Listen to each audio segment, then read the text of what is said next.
It's a very good question, and I think that it's the reason why we've kept the Institute for Environmental Studies. So just to clarify that, we have a Department of Environmental Science within our college. I'm the chair of that, and we do all those things like, develop the curriculum and do courses.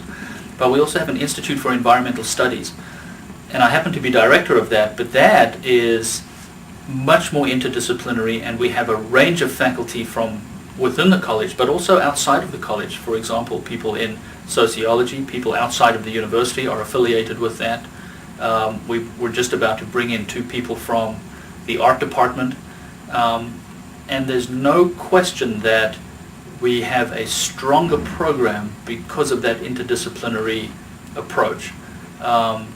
We've been very strong historically in this college in providing the science to these environmental issues.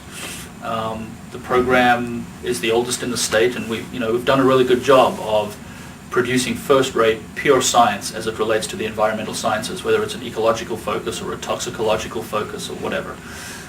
In the last few years, we've really expanded that and broadened that. So we've got students working on issues of green design. We've got students working on issues of ecotourism in Costa Rica and sustainability initiatives. We've got a student working on a reforestation project. We've had students that have worked on environmental narratives, thesis research, reconstructing the environmental history of 2 West Texas counties, for example. So our research offerings have broadened quite dramatically in the last few years.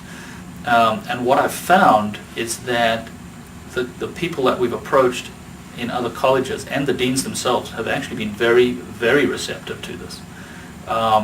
Especially for example, in sociology with Keith Whitworth. He's one of our affiliated faculty. As I say, we've got a green team that are designing this green structure for the Colonial Golf Tournament, and Cam Shipp in art has been instrumental. He's been the design lead on that, because even though you can solve environmental issues through a very traditional science base, what we really need nowadays is expertise from a broad spectrum. So when you have an environmental issue, you need to be able to sit around the table and talk to a lawyer, a business person, someone involved in an NGO, maybe someone involved in a church group, maybe a true environmentalist.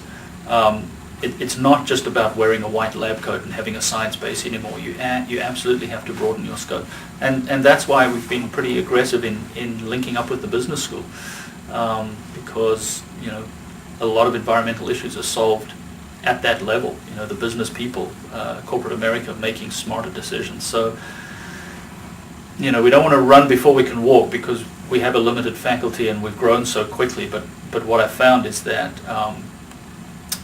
the people outside of our department and outside of our college have been very receptive, no question about it.